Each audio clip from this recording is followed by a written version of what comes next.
Afrobuzz. Union, discipline, travail, telle est la ligne d'action du pays qui nous accueille ce jour, la Côte d'Ivoire. Pays d'Afrique de l'Ouest avec plus de 23 millions d'habitants. Et comme on dit ici, Aquaba, c'est-à-dire bienvenue en Côte d'Ivoire. Allez, tout de suite, voici le sommaire.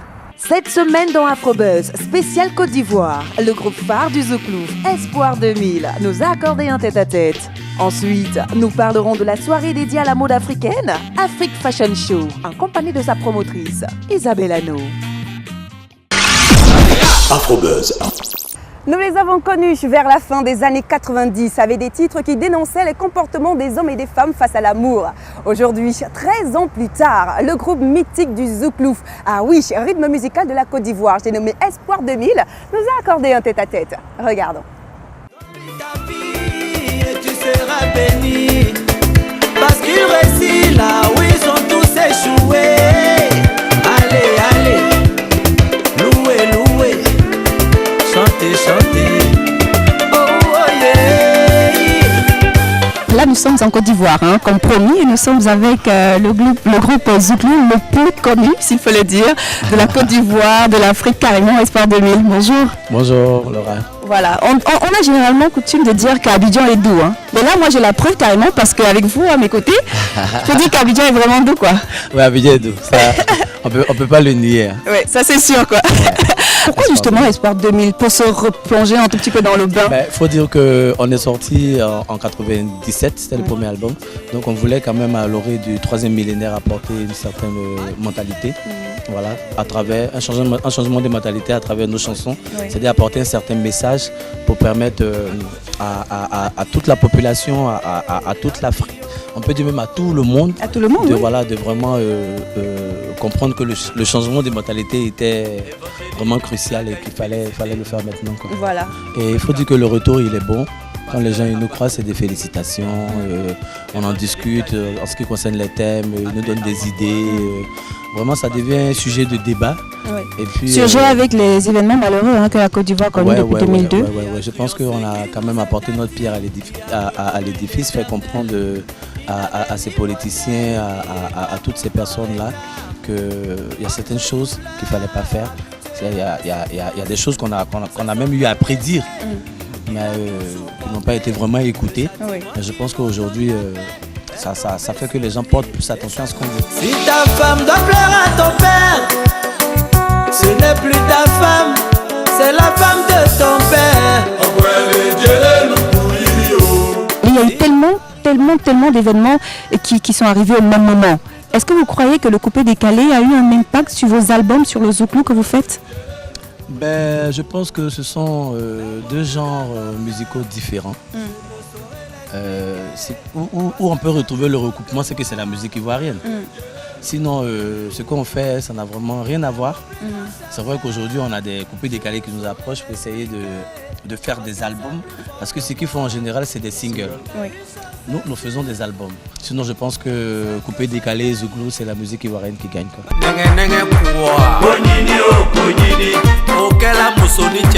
t'a blagué, on t'a trompé. Nouvelle donne musique. Au jour d'aujourd'hui, affaire de mensonges là, femme et puis garçon. Récemment, on a eu le single Konini qui est sorti, qui prépare le prochain album à venir. Parlez-nous un tout petit peu de cet album qui sortira pour bientôt déjà. C'est un album où on va retrouver un peu tous les thèmes habituels, tous les thèmes sociaux. Voilà, on va parler un peu de jalousie, d'amour, de méchanceté, de problèmes sociopolitiques, un peu de tout. Voilà, et on va aussi décrire un peu les petites situations au quotidien là.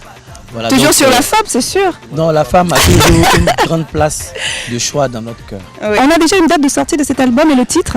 C'était prévu fin novembre, mais pour des dispositions d'organisation.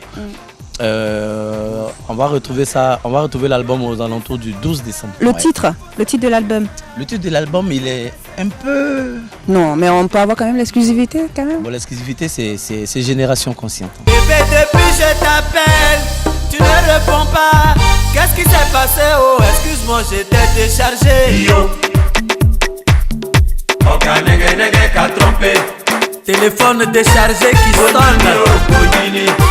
Ça, ce sont les nouvelles technologies. Au Cameroun, en Afrique et aussi en Côte d'Ivoire, on a rencontré le même fléau, c'est la piraterie. C'est vrai que pour éradiquer, c'est un peu un éradiquer, c'est vraiment fort. C'est un peu fort. Comment est-ce que Espoir 2000 exerce-t-il au quotidien en fait pour pouvoir diminuer, s'il faut le dire, ou encore tempérer ce fléau qui est la piraterie? À travers nos interviews avec la presse et tout, on en parle. Quand il y a des colloques au niveau du Burida, qui est le bureau ivoirien de droits d'auteur, on essaie d'apporter des idées. Les organisateurs là-bas, ils nous sollicitent pour qu'on essaie à notre manière d'apporter notre pierre à l'édifice pour que ce phénomène-là, on ne peut pas dire éradiquer, mais qu'il puisse vraiment diminuer. Cala frappe à la porte, la mousse sort par la fenêtre. Ce que je te dis, c'est pour que tu fermes ta fenêtre. Parce que quand tu as l'argent, tu deviens demi-dieu. Le jour tu n'as rien, tu vaux même pas un cafard.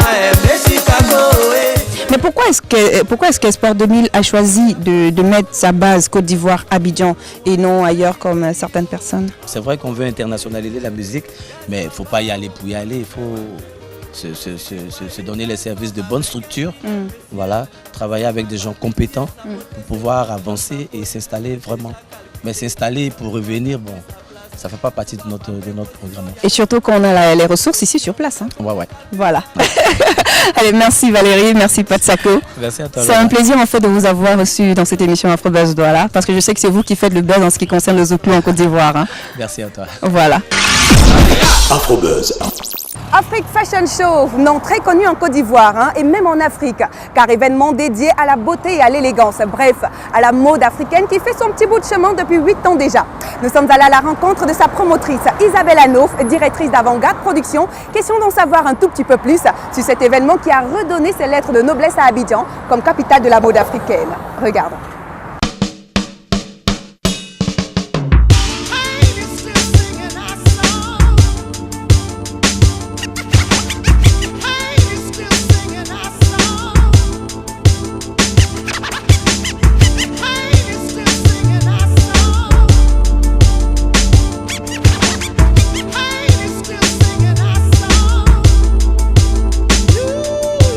Voilà, ce jour, nous accueillons une dame pas comme les autres, je dirais ainsi, parce que directrice de publication d'Afrique Fashion, voilà, c'est un magazine dédié à la mode, et pareillement, un événement que l'on appelle Afrique Fashion Show.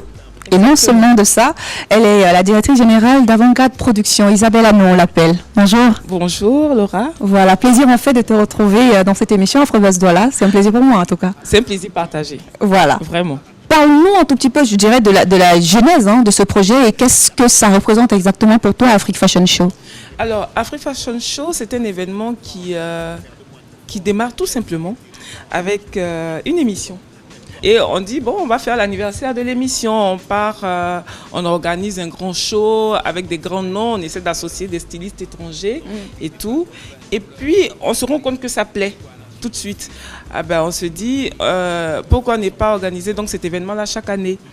Et au départ, c'était Tendance Party. Oui. Tendance Party. Et depuis, l'événement a grandi.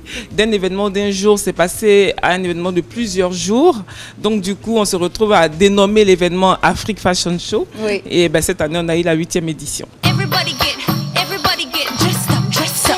Everybody get hot. Everybody get dressed up, dressed up. Everybody get hot. Everybody get dressed up, dressed up. Comment justement ça se prend, comment ça se prépare un événement comme celui d'Afrique Fashion Show? C'est vraiment du temps, moins de sommeil, mais vraiment le temps de pouvoir s'arrêter, constituer une liste de créateurs, trouver des sites pour faire les événements, trouver des annonceurs, mettre tout en musique et donner un résultat époustouflant. Oui. Et après, souvent sans grand moyen, on a l'impression que derrière il y a de gros budgets et tout, mais souvent il n'y a pas de gros budget parce que les annonceurs, malheureusement, sous nos cieux, n'accompagnent pas la mode comme on accompagnerait par exemple la musique ou encore le sport. Donc, avec de petits moyens... Faute à quoi justement? Ben, j'arrive pas encore à m'expliquer cela, mais parce qu'on estime en Afrique que la mode c'est du chiffon. L'objectif que je voudrais atteindre, c'est de faire en sorte que qu'on ait, par exemple, dans chaque pays africain, une maison de la mode qui peut présenter des tenues, pas pour la vente forcément, mais qui peut être une sorte de lieu de documentation sur la mode africaine. Dans chaque grande capitale, ça va instruire les uns et les autres, ça va permettre de comprendre que la mode, c'est pas que s'habiller, ça va au-delà de l'effet vestimentaire. I want them all. Give me the girl, them wanna off it, twerk it. Give me them all. Pump up and move your body, did. Okay, here we go. Ladies in the back, come up to the front row. Hello, welcome to the show. Let me introduce you to the realest flow. En 8 ans d'un événement, d'après vous, qu'est-ce qui a eu à changer depuis ce temps positivement? On a attiré, dans un premier temps, l'attention de nos gouvernants, mais bon, les gouvernements changent tellement dans nos pays africains. Malheureusement. Donc, on a eu à attirer l'attention de nos gouvernants sur l'intérêt pour eux de jeter un regard particulier sur la mode.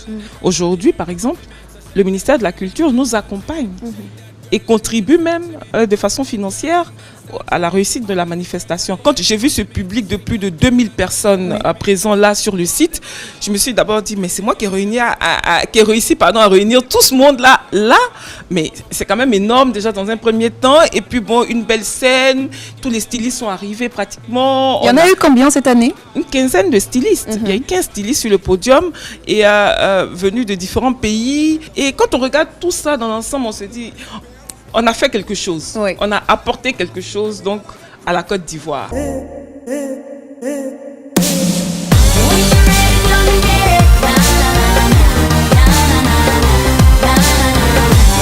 D'après toi, qu'est-ce qui amène à ce que l'on pense qu'il y a une prolifération en fait des créateurs en Côte d'Ivoire? Parce qu'il y en a quand même pas mal.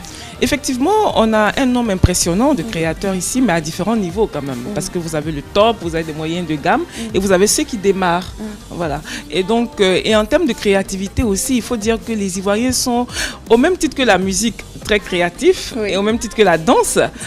En matière de mode et tout ça, les créateurs ivoiriens vraiment se laissent aller.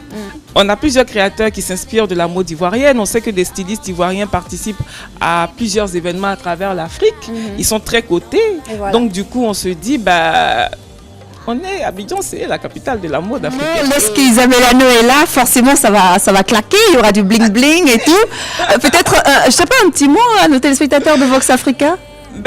Déjà, c'est un plaisir d'être en ta compagnie. Merci de me recevoir ce jour.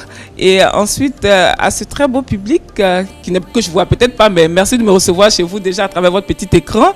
Et ce que je pourrais vous dire tout simplement, c'est que dans la vie, je pense à une chose, c'est qu'il faut croire en ses rêves. Il faut se battre, il faut aller jusqu'au bout, ne jamais baisser les bras. Tout simplement. Voilà. Merci Isabelle Hanno. Merci beaucoup.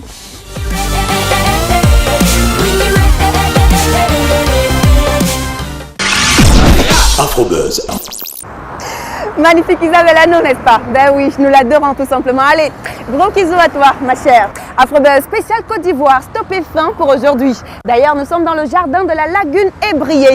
Et tu remercies d'ailleurs notre cher Patéo, le patriarche de la mode ivoirienne et africaine, qui m'habille ce jour. Voilà, toute dernière collection du papa. Hein. Allez, on se dit donc à la semaine prochaine et surtout, comme l'accoutumé, prenez soin de vous et de vos villes. Kizou, kizou. Afrobuzz doit la valeur colonisée, civilisée, moralisée, conscientisée. Ah, qu'est-ce qui m'arrive?